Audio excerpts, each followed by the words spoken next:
এই তো উত্তাল পরিস্থিতি, কিন্তু ঘটনা চক্রে মুখ্যমন্ত্রী প্রেস করছেন, প্রেস করে বলছেন উৎসবে ফিরুন, দুর্গাপুজো এসে গেছে। না, মুখ্যমন্ত্রীর কাছে তো এ ঘটনাগুলো কোনো ঘটনা নয়, এগুলো অতি সাধারণ ঘটনা মুখ্যমন্ত্রীর কাছে। যে মুখ্যমন্ত্রী কেউ ধর্ষিতা হলে তার চরিত্র নিয়ে প্রশ্ন তোলে, অতীতে আমরা দেখেছি। কোনো মুখ্যমন্ত্রী একটা বাচ্চা মেয়ে ধর্ষিতা হয়ে খুন হলে সে প্রেম করছে না কি করছে এই সব কথাবার্তা বলতে পারেন। সে মুখ্যমন্ত্রীর কোনো দয়ামায় আছে কিনা, তিনি আসলে মানে মায়ের যে কষ্টটা তিনি বোঝেন কিনা এটা সত্য আছে। তা সে মুখ্যমন্ত্রী তো চাইবেনি মানুষকে ভুলিয়ে দিতে, নতুন একটা কিছু নিয়ে এসে এই যে মুখ্যমন্ত্রী হওয়ার পরে যেভাবে আন্দোলনটা এবার সংগঠিত হয়েছে সেই আন্দোলনটার মুখটাকে ঘুরিয়ে দিতে না পারলে উনি নিজেও বুঝছেন অসুবিধে হচ্ছে, এবং একটার পর একটা লোক পদত্যাগের জায়গায় চলে যাচ্ছে, কারণ তাদের বাড়িতে প্রতিবাদ হচ্ছে, রাস্তায় প্রতিবাদ হচ্ছে, লোকে দেখলে হয় চোর বলছে নালে বলছে, সেই জন্য তারা ফিরে যাচ্ছে। তাই মুখ্যমন্ত্রী এখন মন প্রাণ দিয়ে চাইছেন মানুষের দৃষ্টিভঙ্গিটা ঘুরিয়ে দেওয়া।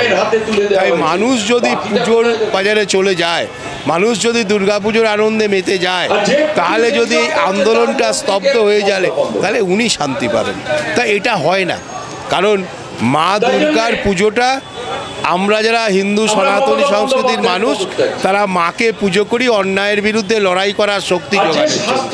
তাই এবার যদি পুজোতেও নিশ্চয়ই যাব, পুজো নিশ্চয়ই হবে, কিন্তু মা দুর্গার কাছে প্রার্থনা করব এই মহিলা মহিষাসুরকে সরানোর শক্তি দেবার জন্য, কারণ উনি এক মহিষাসুর তখনকার সময়ে অরাজকতা সৃষ্টি করেছিলেন, তার মহিলা রূপ আমরা বাংলায় দেখতে পাচ্ছি, চরিত্রটা একই।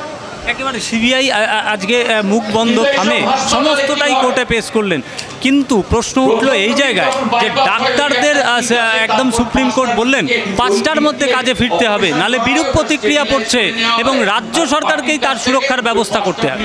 না, সে তো দেখুন সুপ্রিম কোর্টের কথা বলেছে, সুপ্রিম কোর্ট ডাক্তারদের কাজে যাওয়ার জন্য বলেছেন, সেটা সুপ্রিম কোর্টের দৃষ্টিভঙ্গিতে সুপ্রিম কোর্ট, কারণ রুগী পেশেন্টদের তাদের অসুবিধা বলেছে, এবং সিকিউরিটির দায়িত্ব তো রাজ্য সরকারকে নিতে হবে, কারণ রাজ্য সরকারই তো এর দায়িত্ব নেবার লোক। তাই সে দায়িত্বটা যদি রাজ্য সরকার নিতে না পারে, যদি এই ডাক্তাররা চিকিৎসা করতে ঢোকার পরে তাদের ওপর কোনো আঘাত আসে, সে আঘাতের দায়টা কে নেবেন? মমতাদি নেবেন তো? তখন সুপ্রিম কোর্ট নিশ্চয়ই সেটা দেখবে। এই রাজ্যে এমন কোনো ছবি দেখা যায়নি, এই প্রথম হাসপাতালে সিআইএসএফ মোতায়েন করা হচ্ছে, এবং সে নিয়েও প্রশ্ন আছে যে সিআইএসএফের যথাযথ ব্যবহার হচ্ছে না। এটা তো বাংলা তো দূরের কথা, আমার ভারতবর্ষের কোনো রাজত্বে সিআইএসএফ দিয়ে হসপিটালকে করতে হচ্ছে আমার জানা নেই। কোনো ক্রিমিনাল, বড় ক্রিমিনাল থাকলে হয়তো আসতে পারে, কিন্তু সিআইএসএফ পুরো হসপিটালের সিকিউরিটি রক্ষা করছে, এটা আমরা ভাবতে পারি না, দেখিনি কোনোদিন। এটা মমতা ব্যানার্জির রাজত্বেই সম্ভব, কারণ মমতা ব্যানার্জি বাংলার পুলিশকে নপুংসকে পরিণত করেছে। আমরা একটা সময় দেখেছি পুলিশ বন্দুক থাকা সত্ত্বেও, লাঠি থাকা সত্ত্বেও টেবিলের আড়ালে বাঁচার চেষ্টা করছে। সেদিন আরজিকর হাসপাতালে আমরা শুনলাম যে মহিলা নার্সদের কাছে বলছে এই চাদরের তলা আমাকে ঢুকতে দিন, নাহলে মেরে দেবে। আবার সেই পুলিশ বাঁচার জন্য হসপিটালে ভর্তি হচ্ছে। তাই পুলিশের আসল যে ক্ষমতাটা সেটাই মমতা ব্যানার্জি ধ্বংস করে দিয়েছে, সেই ধ্বংস করে দেবার জন্য বাংলায় অবস্থা হয়েছে। এটা আমাদের লজ্জা, এটা আমি বাঙালি হিসেবে লজ্জিত, আমি বাংলার মানুষ হিসেবে লজ্জিত যে বাংলার পুলিশ সম্বন্ধে সারা পৃথিবীর মানুষ আজকে আঙুল তুলে বলছেন এরা দালাল হয়ে গেছে, আর এইখানে এসে বাংলায় ধর্ষণকারীদের বাঁচিয়ে ধর্ষিতাকে অপমানিত করা, এটা হচ্ছে ফারাক। কুণালবাবু নিশ্চয়ই এটা বোঝেন, বাঁচার জন্য চামচামো করার জন্য বলছেন।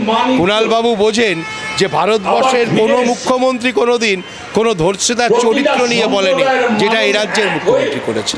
বেশ, মুখ্যমন্ত্রীর একটা আক্ষেপ রয়ে গেল যে সিবিআই টেক ওভার করে নিল, সুপ্রিম কোর্ট স্বতঃপ্রণোদিত মামলাটা টেক ওভার করলো, না হলে তো 7 দিনে মিটে যেত। না, এটা তো লজ্জা। আমি তো বুঝতে পারছি না উনি যদি লজ্জা মান সম্মান মানে থাকে, ওনার তো নিজের পদত্যাগ করা উচিত ছিল।